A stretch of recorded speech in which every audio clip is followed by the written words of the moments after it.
Oh, hello there. You've caught me exploring the garden during lockdown. Anyway, I wanted to welcome each and every one of you to part 2 of Those Who Can't's Toil and Trouble, a short film that we made a few years ago on location all around Belfast, directed and produced by Cathy Brennan Bradley.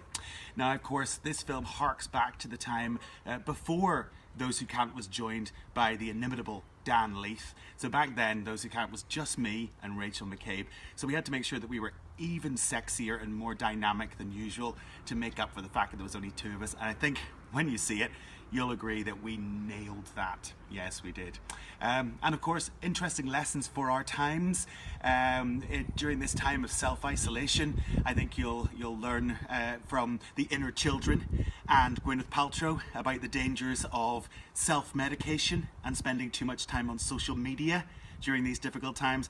And of course, from Toil and Trouble themselves and Sonny and Cher about even if you are the most solid team, the most devoted couple, that things can go awry and the cracks can start to show when you're forced to spend too much time with each other. But here, enough blether from me. Sit back, get ready for part 2 of Those Who Can't's Toil and Trouble. As Sean Connery is wont to say, enjoy!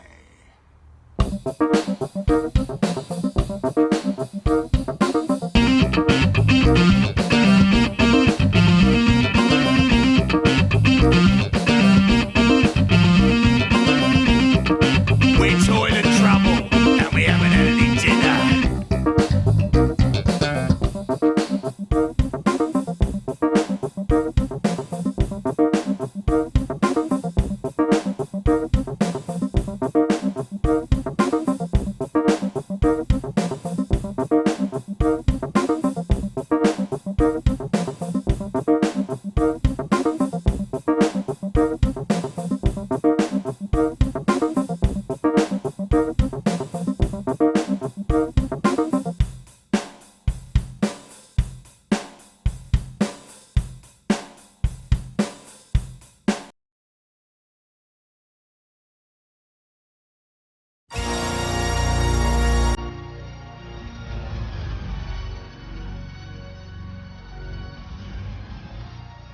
Good evening, peasants. We are Ingrid. And Boris, internationally renowned performance art troupe. The inner children, septic soldiers brutally broken on the weary wheel of art. Beautiful art. Perfect, yet merciless and unforgiving. Like our mother. Dear, sweet mother. She made us what we are today. Broken inside. Today, we are making our first foray into the world of digital media. By launching the very first Inner Children podcast. To subscribe to this podcast, you do not need to have a computer. A smartphone or a tablet. The inner children know nothing of the internet. We care not for live streaming or downloadable webinars. Instead, if you subscribe to our podcast, we will break into your house in the middle of the night. And whisper terrible truths into your unguarded orifice. Today, we have a special podcast launch offer available exclusively to new subscribers. For no extra charge, we will kill you in your beds after you download the podcast. In this way, the last thing you ever hear will be art. Life will fly screaming from your waxy cadavers, leaving the naked truth dribbling from your soundless ears. You are welcome. But first, we present a live sneak preview of our very first podcast, especially written for those drifting off to sleep. It is called Little Slices of Death. We begin! Hush, little Philistines! Don't say a word! Your struggle has been meaningless and absurd. And as your life has failed to deliver, We've come to arrange its final shiver. it seems your diamond rings turned brass. Your breath no longer misting on the looking glass. And as your link with life gets broke, Death envelops you in its inky cloak. the light grows dim, your thoughts are dulled. Ambitions gone, hopes annulled. Your dreams are ours, your soul defiled. A reborn, art-filled inner child. Your truth-filled well of despair runs deep. Your little life is ended with a sleep. Good night.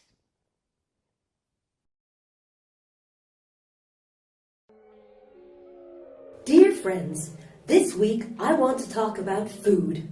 As a working mother, an excessive amount of my time is focused on obsessing about what my kids eat. Any sort of processed food is concentrated, evil, and if you feed it to your kids, you should be locked up.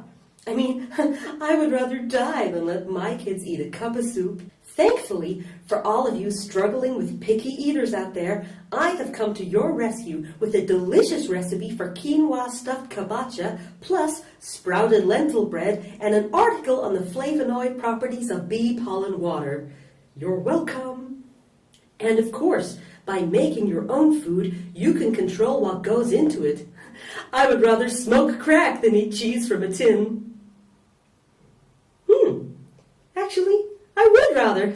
Anyway, that's all time till next time. I love you guys. GP.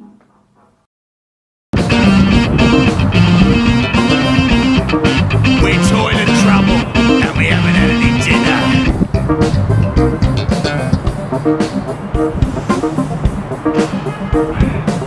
Well, that was all fairly straightforward for your first case out, Rubble. Just the 3 arrests, 2 punch-ups, 4 car chases, and a death-defying shootout on the roof of the Europa Hotel. Yeah, all fairly run-of-the-mill. Yeah. Still, it's good to see that you're good in a fight. I'm not having anyone on my team who's not good with their fists. That's what I used to say in Vice. But thanks, Sarge.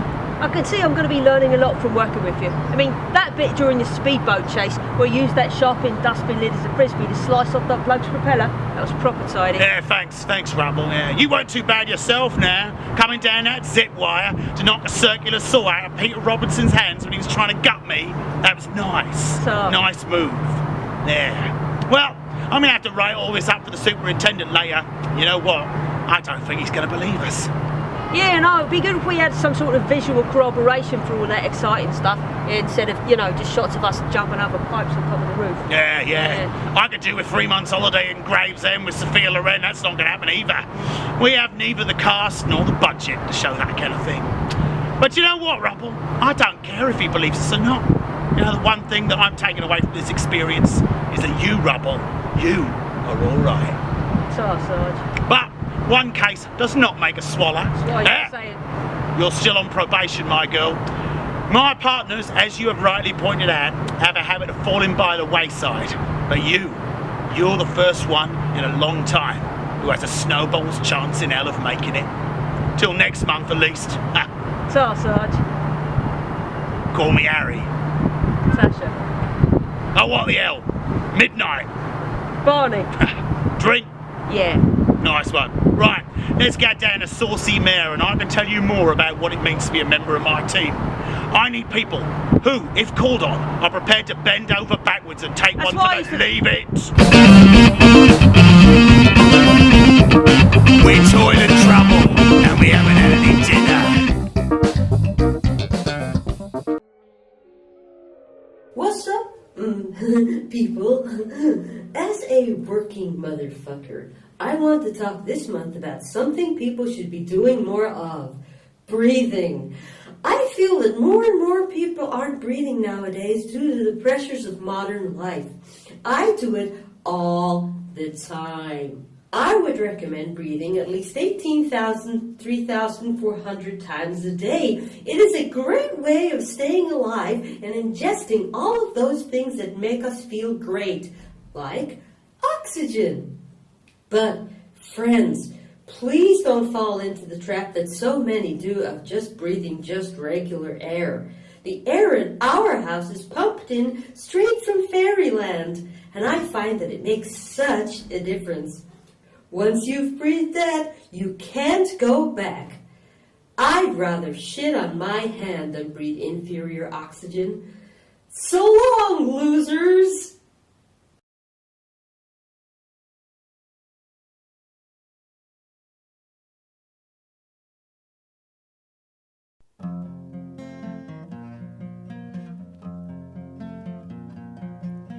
They say we're young and we don't know. Won't find out until we grow. Well, I don't know if all that's true, but you got me and baby, I got you. Babe, I got you, babe. I got you, babe. I got you, babe. But as time goes by, it's not so nice. I guess there must be trouble in paradise. Why are you always at the bar? Oh, don't nag me, I made you a star. Babe, I got you, babe. I got you, babe. I got you, babe. I write the song, sing harmony. Does that make up for your infidelity? You got a nose like a pontoon. At least I don't resort to auto-tune. Babe, I got you, babe. I got you, babe. I got you, babe. I slept with 20 other chicks. Well, that's no worse than your politics. Well, you ride a cannon like a horse. Oh, screw this, Sonny. I want a divorce. So tell me in the future, Cher, how much more flesh are you gonna bear? Well, Sonny, I think that's up to me. And when you go skiing, watch out for that tree. Oh! Babe, I got you, babe. I got you, babe. I got you, babe. You always leave the toilet seat up. Your breasts have grown by 3 more cups. You keep control of our money. It pays for your plastic surgery. If I could only turn back time. Honey, then you wouldn't be worth a Why, dime. you're not exactly Norman Mailer. At least I don't consort with sailors, babe. I got you, babe. I got you, babe. I got you, babe. I got you, babe.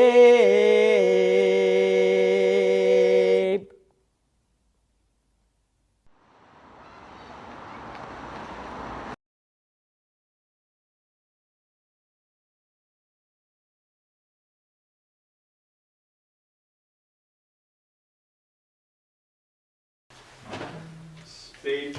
Thank you. Camera? Rolling. You okay, Stephen?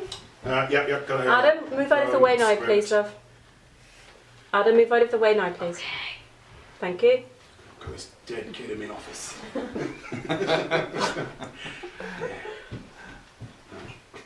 Good boy, Adam, don't touch my lights. Okay. Only gets to be a problem if they start calling you babe. Yeah, well listen, I don't need a new partner. That's not what I hear. I loosened that.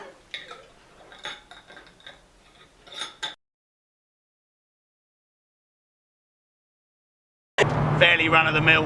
Yeah, still, good to see you're Andy in a fight. I won't have anyone on my team who's not good with their fists. It's wise to say advice. But thanks, Sarge. I can see I'm going to learn a lot from working. Yep. Got it. Let's take that way with your head. Perfect. Action.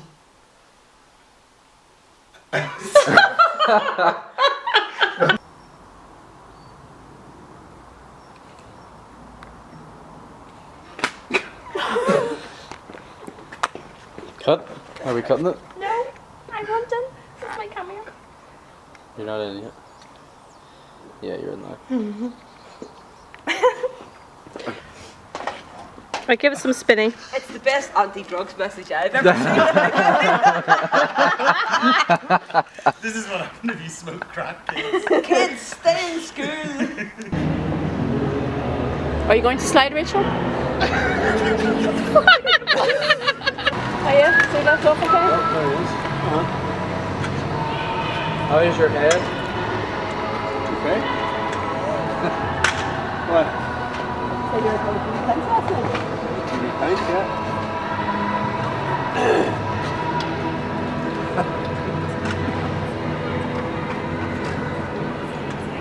My partner appears to have melted.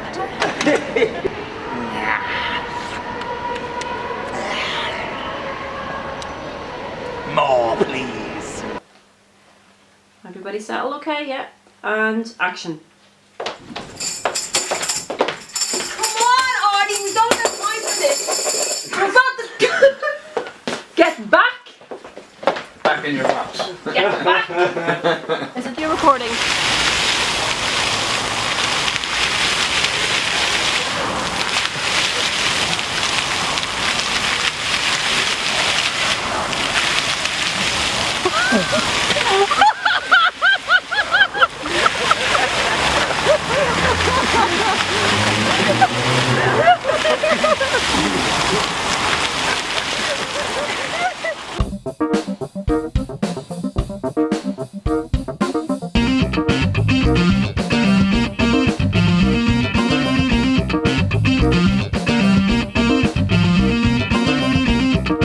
We're toilet trouble and we haven't had any dinner.